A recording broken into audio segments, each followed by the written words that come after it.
Oi gente, tudo bem com vocês? Meu nome é Pamela Rocha, tenho 20 anos, sou estudante de Medicina da UFG e hoje eu estou aqui para dar continuidade ao nosso curso de redação. Hoje iremos falar sobre a competência 4.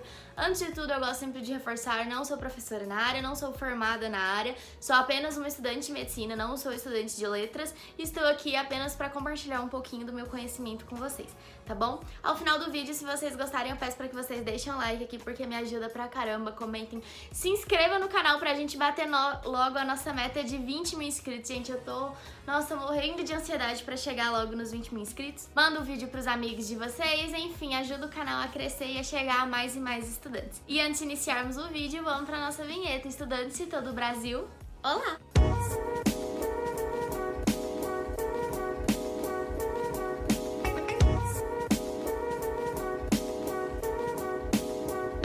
O que cobra a competência 4? Eu vou ler aqui pra vocês, ó. Demonstrar conhecimento dos mecanismos linguísticos necessários para a construção da argumentação. O que seriam esses mecanismos linguísticos? Seria toda a sintaxe, seria toda a gramática. Então, tem gente, por exemplo, que às vezes erra uma vírgulazinha, acha que todo erro de vírgula cai na competência 1, mas não necessariamente. Se a vírgula prejudicar o sentido da frase, a coesão da frase, aí você perde nota na competência 4 e pode até, inclusive, perder nota na competência 1 também. Mas, resumidamente, você precisa ter coesão e coerência no seu texto. É isso que a competência cobra. Pamela, qual a diferença? Tem muita gente que não sabe a diferença, né? A coesão, ela tá mais ligada à estrutura interna do texto. Ela tá mais ligada à gramática, sabe? À escrita. Então, você ter coesão é você escrever bem. Por exemplo, você vai contar uma história. Uma história das suas férias, por exemplo, pra alguém. Aí você precisa ter linearidade, precisa contar primeiro o início, depois o meio e por último o fim, não ficar bagunçando isso tudo. Você precisa contar tudo em um tempo só. Então, por exemplo, eu fui em tal lugar, eu fiz tal coisa, e não ficar indo entre presente, passado, futuro, sabe? Oscilando entre os tempos verbais. Ter coesão é você escrever bem, digamos assim. Ter uma boa estrutura gramatical, sintática, enfim, uma boa estrutura do texto. A coerência, ela já diz mais respeito ao sentido. Então, por exemplo, você pode escrever um texto perfeitamente, escrever tudo certinho, usar corretamente todas as vírgulas, usar corretamente todos os termos, colocar certinho a ordem da frase, conjugar os verbos corretamente, mas o que você está escrevendo não faz sentido. Então, esse erro no campo da semântica, que no caso seria o sentido, quando a gente está falando de semântica na língua portuguesa, a gente está falando de sentido, sentido da frase, sentido da oração, sentido do texto, a gente entra na questão da coerência. E aí eu trouxe aqui os principais casos que faz vocês perderem nota na competência 4 e vim trazer pra vocês. O primeiro, mais comum, é a questão dos conectores, que eu já falei pra vocês. Eu já gravei um vídeo só sobre conectores modalizadores, ao final desse vídeo eu vou deixar ele recomendado aqui, caso vocês queiram assistir. Os conectores são palavras ou locuções que conectam o nosso texto. Então vai conectar a nossa introdução ao nosso desenvolvimento, o nosso desenvolvimento à nossa conclusão, vai conectar o primeiro período de um parágrafo com o segundo período. São aquelas palavrinhas ademais, logo, nesse sentido, portanto. E como os conectores vão te dar nota ou te tirar nota na competência 4. Em vez de pensar que você começa com 0 e vai ganhando nota, vamos pensar aqui que você começa com 200, tá? Em cada competência e vai perdendo nota. Você tem 200 pontos na competência 4. O que te faz perder nota? A primeira coisa é a utilização errada dos conectores. Como assim? Tem gente que, por exemplo, tem o texto todo conectado, todo certinho. Desde o início lá, só não tem conector mesmo no primeiro período, porque né, você não vai iniciar a redação conectando com algo, você não escreveu nada anteriormente. Mas usa conectores no texto inteiro, é aquele texto incrível. Porém, usa os conectores de modo errado. Por exemplo, vamos supor que a pessoa iniciou o D1 dela falando sobre um problema. Aí ela vai falar, no próximo período, sobre a causa do problema. E ela vai lá e usa um conector, né, pra conectar. Ótimo. Só que ela vai lá e coloca consequentemente. Tá errado, porque consequentemente dá a ideia de que o período que irá vir posteriormente, ele vai dar uma ideia de consequência do anterior. Então você precisa ficar ligado nisso. Por exemplo, tem gente que tá escrevendo e acha que é só colocar qualquer conector. E não é, você precisa analisar o sentido de cada período, de cada oração dentro do seu texto. Então, por exemplo, você pode usar o portanto? Pode, claro. quando o período que você estiver se referindo, né, esse portanto, for uma ideia de conclusão. Então, por exemplo, você não vai iniciar o seu parágrafo, né, uma ideia, até idiota, um exemplo idiota, mas você não vai iniciar o seu parágrafo com portanto, a não ser que seja o parágrafo conclusivo, porque aí sim você está trazendo uma conclusão do texto inteiro. A segunda coisa que te faz perder nota na competência 4 é a repetição. Repetição de palavras, repetição de expressões, de frases, até de ideias. Ah, Pamela, mas às vezes é difícil encontrar sinônimos e tal. O que acontece? Atualmente não é uma regra tipo assim, você repetiu, você vai perder nota. É muito subjetivo e vai de corretor para corretor. Porém, há um consenso de que assim, quando uma palavra ela é muito difícil de ter um sinônimo e realmente fica complicado substituir, não tem problema você repetir. Contanto que você tente repetir, não no mesmo parágrafo, sabe? Tenta colocar essa palavra lá na introdução e outra no desenvolvimento. Não coloca tipo um num período e outra no outro no mesmo parágrafo. Então tenta distanciar essas palavras. Outra coisa que é meio que um consenso entre os corretores também é que a repetição de conectores é inaceitável. Poucos corretores aceitam você repetir, às vezes seu texto tá muito bom e ele não quer te tirar nota por causa disso. Mas, pelo menos, todos os corretores que eu conheço, que já corrigiram a minha redação, creio que assim, desde o início do meu cursinho foram, acho que já passei por uns 10 corretores, todos eles tiram nota por repetição de conector. Por quê? É uma coisa que eu já disse, inclusive, naquele outro vídeo de conector. Na nossa língua portuguesa, a gente tem uma infinidade de conectores. Então, tem um monte de conectores para causa, um monte de conectores para consequência, um monte de conectores para conclusão, um monte de conectores para qualquer sentido que você queira dar no seu texto.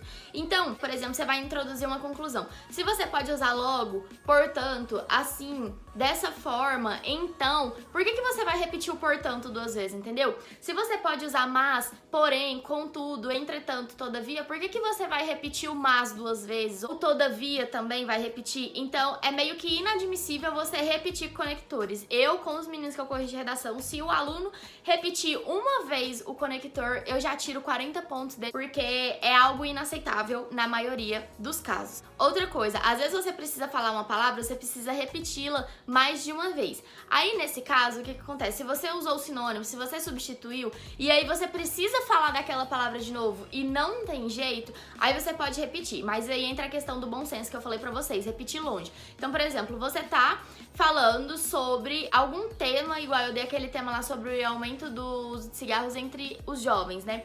Aí você tá falando, você coloca aumento dos cigarros entre jovens no Brasil. Beleza, já usou jovens. Aí depois você precisa retomar de novo. Você coloca essa camada populacional, essa parcela social, você tá se referindo a essa parcela da sociedade, ou seja, essa parcela de jovens, a juventude, não sei o que lá, os juvenis, relacionada à juventude também. E aí você vai colocando sinônimos, termos que deem a entender que você está se falando dos jovens. Mas aí você já usou um monte de sinônimos, você precisa falar jovens de novo. Adolescente, já colocou adolescente, você precisa repetir. Aí o que acontece? Você coloca jovens lá em cima, vem colocando todos os sinônimos ao longo da sua redação e deixa pra repetir por último, ou então deixar mais pro final, porque aí você distancia os termos e aí não tem problema, tá? Outra coisa que tira nota na competência 4, contradição.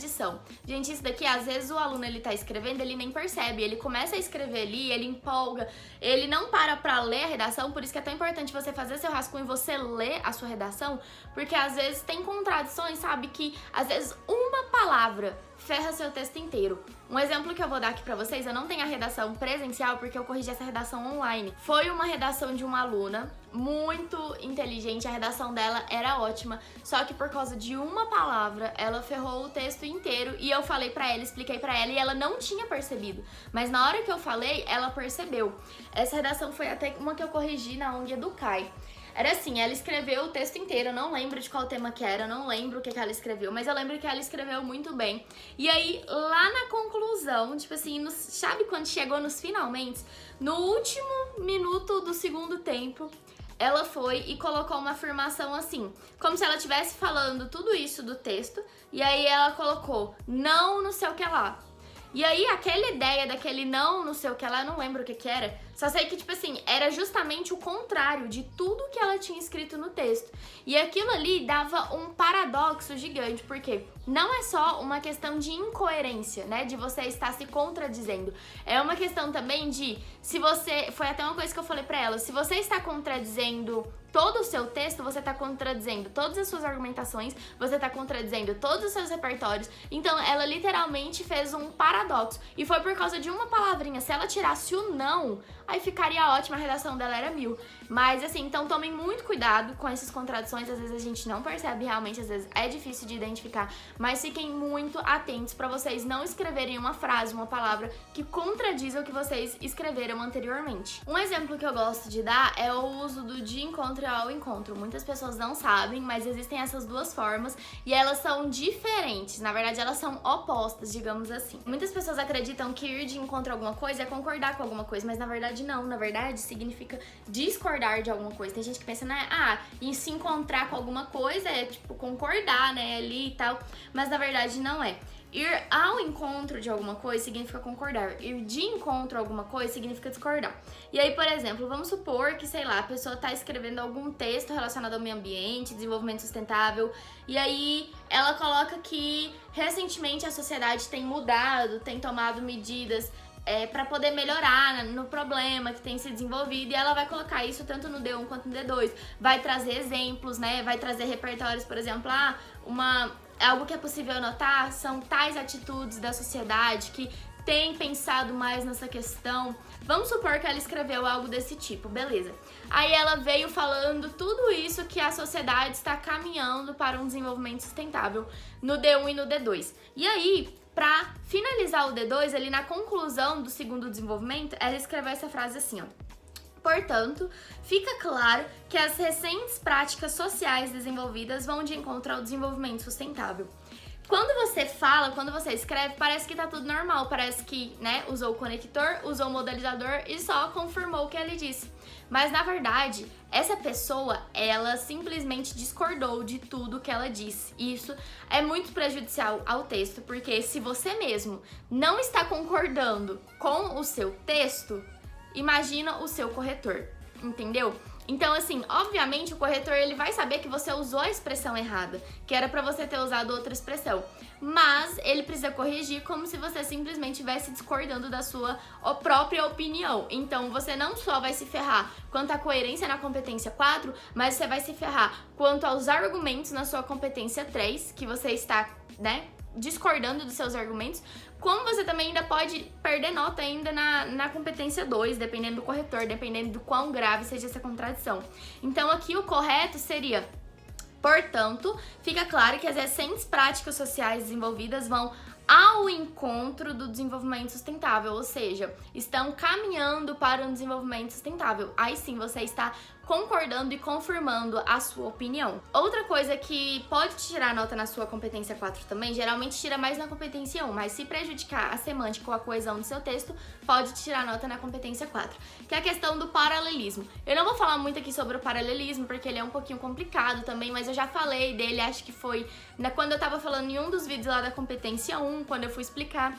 Basicamente, é fazer o paralelo mesmo. Você tem o paralelismo sintático, você tem o paralelismo semântico. Por exemplo, você está escrevendo uma redação e aí você está colocando, é aquele exemplo que eu disse, você está contando uma história, você está contando tudo no passado. Aí do nada você vai e coloca um verbo no futuro. Pera, mas a sua história não está acontecendo no passado? Não faz sentido. Ou então, quando falta alguma coisa também para a coesão do seu texto. Então, por exemplo, uma coisa que eu até tirei nota numa redação, foi da semana passada que eu corrigi, de um dos alunos do curso de redação, que foi um uso meio que faltou o paralelismo ali e ele perdeu nota na competência 4. Por quê? Ele foi colocar, não sei se foi ele ou ela, né? Eu falo ele em relacionado ao aluno. O aluno, ele foi escrever a conclusão. E aí ele foi, iniciou lá, fez a retomada de tese bonitinho na conclusão e veio com a proposta de intervenção. Quando ele veio com a proposta de intervenção, ele usou um conector e ele escreveu assim, a priori, e continuou. E logo depois disso, ele finalizou o texto, só retomando o repertório. Aí eu te pergunto, qual o erro aí? O erro é o seguinte, da mesma forma que você coloca inicialmente no seu D1, em primeira análise no seu D1, em primeiro plano no seu D1, eu espero, quando você utiliza esses conectores, que você vai dar continuidade no seu D2. Então, se você colocou em primeira análise no seu D1, eu espero que você coloque uma segunda análise no seu D2. Se você coloca em primeiro plano no seu D1, você tá me dando a ideia de que você tá analisando algo sobre um plano, sobre uma perspectiva, mas você vai analisar essa mesma situação por um segundo plano, por uma segunda perspectiva, que no caso pode ser, por exemplo, uma segunda causa do problema. Então, quando o aluno ele coloca a priori e vem com a intervenção, eu espero que ele coloque alguma coisa depois, porque a priori dá a ideia de quê? Inicialmente. Então, eu espero que ele coloque algo a posteriori. Por exemplo, se a pessoa coloca a priori e me traz uma proposta de intervenção, eu espero que ela coloque uma segunda proposta incompleta, né? E traga a posteriori. Porém, não foi o caso. O aluno me trouxe uma intervenção só e, tipo assim, tava completa, tinha os 5 elementos, resolvi os 2 problemas abordados por ele no texto, mas ficou ali, sabe, a priori, sabe, ficou uma quebra de sentido. Porque se você tá colocando algo como prioritário, como inicial, você precisa ter algo que não seja inicial. Eu não sei se faz sentido pra vocês, mas quando você fala assim, em primeiro lugar, não dá a ideia de que precisa ter pelo menos um segundo lugar, porque se não tem um segundo lugar, pra que você vai colocar em primeiro lugar, entendeu? É tipo isso que eu quero falar pra vocês. Então tomem muito cuidado com a questão do paralelismo, quando, por exemplo, você escreve assim, não só alguma coisa, e aí depois vem e coloca uma outra coisa, não só tal coisa. E tal coisa. Não, é não só tal coisa, mas também essa outra coisa. É uma questão de paralelismo. Então, vale você olhar isso daí. Tem muitas orações também coordenadas, né, que cobram isso. Ora alguma coisa, ora tal coisa. Por exemplo, o quanto, ele é utilizado apenas quando tem o tanto. Então, você não vai escrever uma frase que não tem o tanto e coloque o quanto. Não, você vai colocar algo tanto quanto tal coisa, o quanto ele está meio que realmente ligado ao tanto. Então eu acho que é válido vocês darem uma pesquisadinha aí sobre paralelismo e eu acho que vai somar muito na competência de vocês. Outro ponto que pode te fazer perder nota também na competência 4 é o desrespeito à hierarquização do texto. Eu já falei bastante nisso na live, já falei bastante disso no vídeo sobre o projeto de texto e também naquele vídeo de conectores. Como assim hierarquização? Se você quiser saber mais, assista esses 3 vídeos que eu falei pra você, mas é simplesmente, basicamente, né, um dos exemplos da hierarquização do texto é a hierarquização dos conectivos. Existem várias outras questões que entram na hierarquização do texto, mas a hierarquização dos conectivos é uma delas. E aí, como assim? É aquilo que eu sempre falo com vocês. Iniciou o seu D1 com em primeira análise, obrigatoriamente você precisa iniciar em segunda análise o seu D2.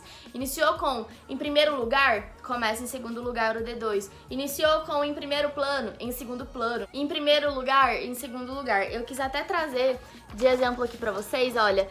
Essa redação eu tirei 960, eu tirei 200 em tudo e tirei 160 nessa competência 4. Por quê? Simplesmente por causa disso daqui, ó. Iniciei com, em primeira análise, o meu D1 e iniciei o meu D2 com consequentemente. Por quê?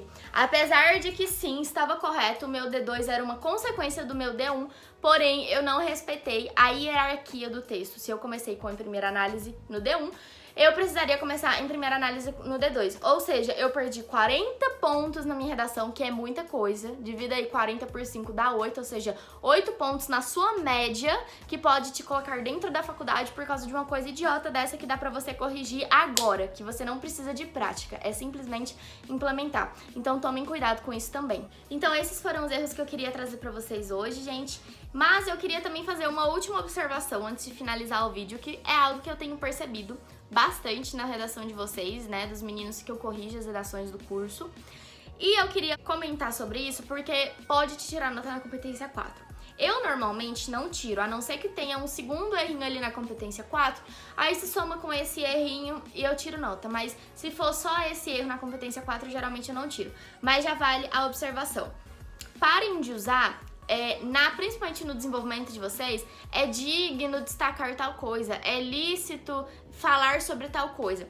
Tem gente, por exemplo, quando você vai iniciar o seu D1, eu mesmo gostava de colocar assim, de início, cabe destacar que tal coisa. E aí eu trazia a primeira causa do problema, a primeira consequência, enfim, colocava na minha primeira argumentação. Então eu colocava, cabe destacar aqui. Tem gente que gosta de ser diferente, legal, isso é bacana você se destacar. Só que você precisa tomar cuidado com o que você usa. Por exemplo, eu peguei uma redação recentemente que o aluno escreveu assim, inicialmente é digno destacar que... Quando você escreve é digno destacar, digno é relativo à dignidade e não tem nada a ver, dignidade é uma característica humana. Então, assim, às vezes a pessoa quer ser diferente e acaba sendo, sabe, totalmente errada.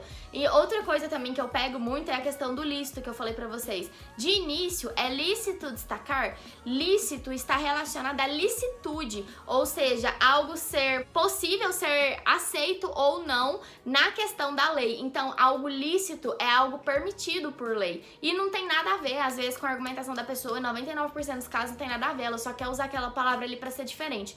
Então, às vezes, a gente querer se destacar demais é prejudicial pra nós mesmos, sabe? Então, se você quer fazer algo diferente, faça algo diferente, pesquise novas formas de você escrever a sua ideia, leia bastante redações nota 1000, veja como as pessoas colocam, mas tente não colocar esse é digno destacar tal coisa, é lícito destacar tal coisa, porque na maioria das vezes isso tá errado, tá bom? Era isso que eu queria trazer pra vocês, espero que vocês tenham gostado do vídeo, qualquer sugestão podem comentar aqui nos comentários, um beijo e tchau!